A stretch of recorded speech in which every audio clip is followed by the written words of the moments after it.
사랑입니다. 이것이 은혜입니다. 모세가 비방을 받을 때 참고 인내한 것도 일이지만 그 원수 같은 이들을 위해서 기도한 것은 진짜 위대한 일입니다. 우리가 가진 성경에는 원하건대라는 말이 한 번 나오지만 원어에는 이 단어가 2번 나옵니다. 이를 통해 모세의 이 기도는 아주 간절한 기도였다고 볼 수 있습니다. 이런 것이죠. 하나님, 제발 고쳐주시기를 간절히 바라옵나이다. 비록 자신을 비방했던 미리암이지만 모세는 참는 것을 넘어 미리암에 대한 사랑을 잃지 않았고 그녀를 위해 간절함과 진실함과 절박함을 담아 중보기도 했음을 알 수 있습니다.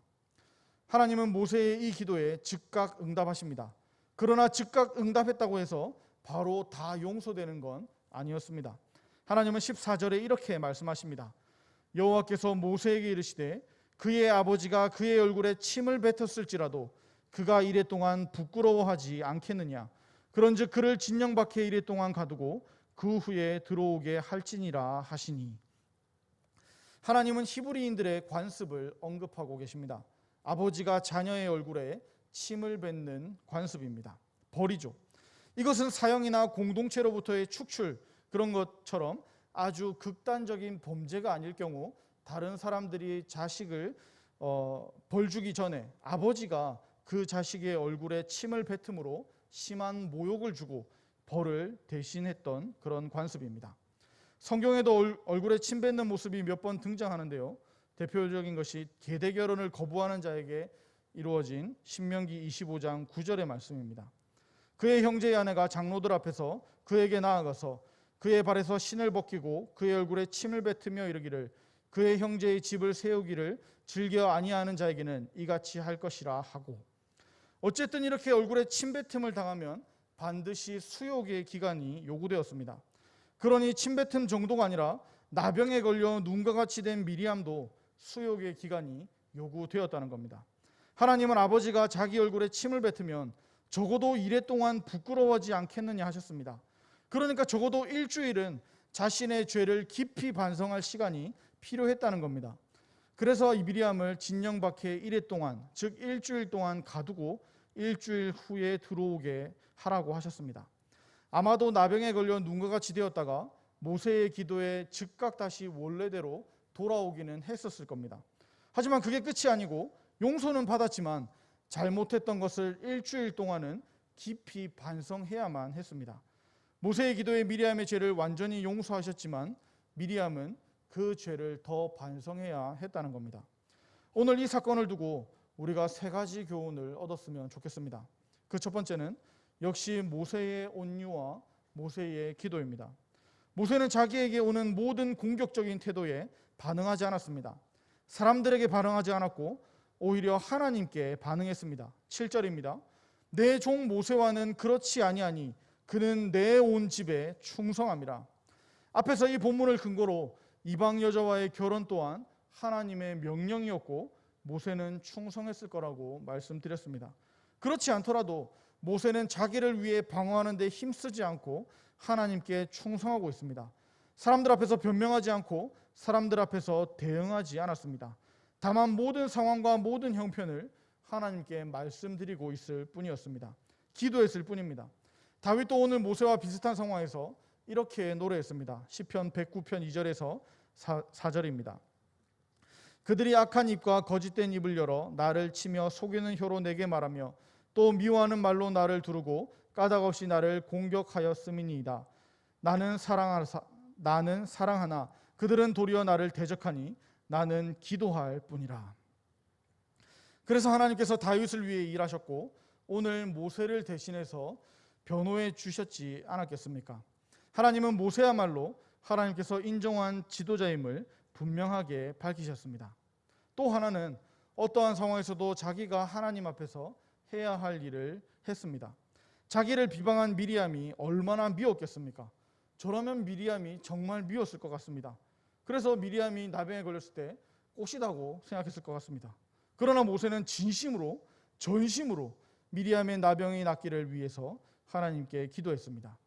모세는 하나님과 이스라엘 사이의 중보자라는 역할을 잊지 않았고 기도하기를 멈추지 않았습니다.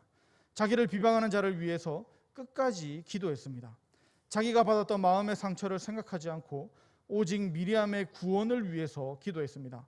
이 모습은 십자가에서 아버지 저들을 사하여 주옵소서 자기들이 하는 것을 알지 못함이니이다 하셨던 예수님의 기도로 성취되었습니다. 또한 예수님의 모범을 따라 스데반도 순교하며 주여 이 죄를 그들에게 돌리지 마옵소서라고 외쳤습니다. 우리는 눈에는 눈, 이에는 이라고 알고 있습니다. 당한 만큼은 돌려주자고 그렇게 생각합니다. 그러나 이것은 눈을 맞았으면 최대한 눈만 때리고 이가 상했으면 이만 상하게 하라는 법입니다. 당한 대로 그대로 똑같이 복수하라는 복수의 법이 아닙니다. 당한 것보다 더 심하게 하지 말라는 법입니다. 원래는 눈을 맞아도 이가 부서져도 용서하기를 원하셨지만 사람은 그게 안 되니 딱 그 정도까지만 하라는 거였습니다. 그러나 모세는 다 용서합니다. 모세는 사람을 향한 것이 아니라 하나님께 충성했기 때문에 이런 일들이 가능했습니다. 우리도 하나님께 충성함으로 사람들에게는 온유함으로 대하며 진심으로 그들을 위해 기도할 수 있게 되기를 바랍니다. 두 번째는 자기 잘못에 대한 반성입니다. 우리는 예수님의 십자가의 은혜로 모든 죄를 용서받았습니다. 심지어 아직 짓지도 않은 죄, 아직 생각하지도 않은 죄까지도 다 용서받았습니다. 그러나 그냥 그렇게 끝내면 안 된다는 겁니다. 내가 지은 죄에 대한 깊은 반성이 있어야 됩니다. 하나님은 부모님께 혼난 사람이 일주일은 자숙해야 한다고 말씀하셨습니다. 진심으로 회개하고 그 죄로부터 완전히 돌아서는 것을 원하시는 겁니다. 그래서 다시는 그 죄를 짓지 않고 가까이 가지도 않고 쳐다보지도 않기를 원하시는 겁니다.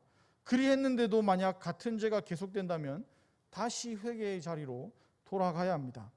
오늘 본문의 표현을 빌리자면 나를 가두어서라도 완전한 회개에 이르러야 합니다.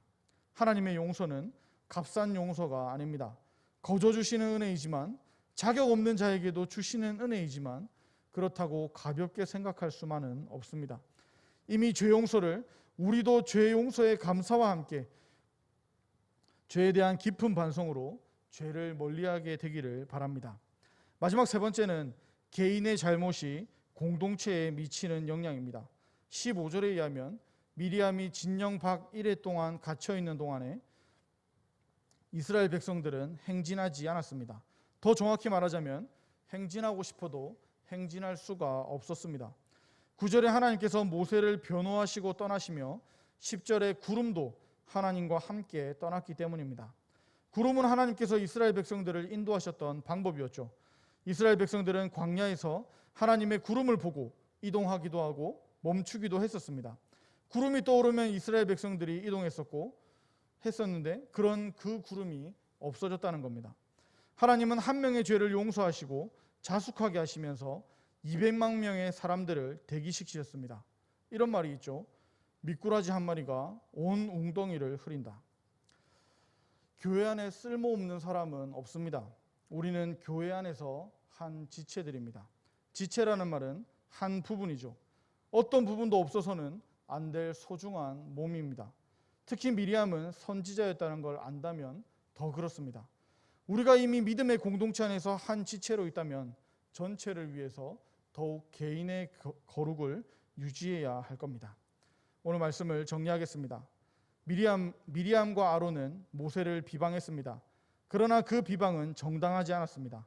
하나님은 진노하셨고 비방을 주도했던 미리암이 나병에 걸리게 하셨습니다. 이러한 상황에서도 모세는 자기를 비방했던 미리암을 위해 간절하게 기도했습니다. 하나님은 그 기도에 응답하셨지만 자숙을 요구하셨고 그 자숙은 미리암 한 사람만이 아니라 이스라엘 전체가 함께 자숙하는 기간이 되었습니다. 오늘 본문을 통해 우리도 다시 기도했으면 좋겠습니다.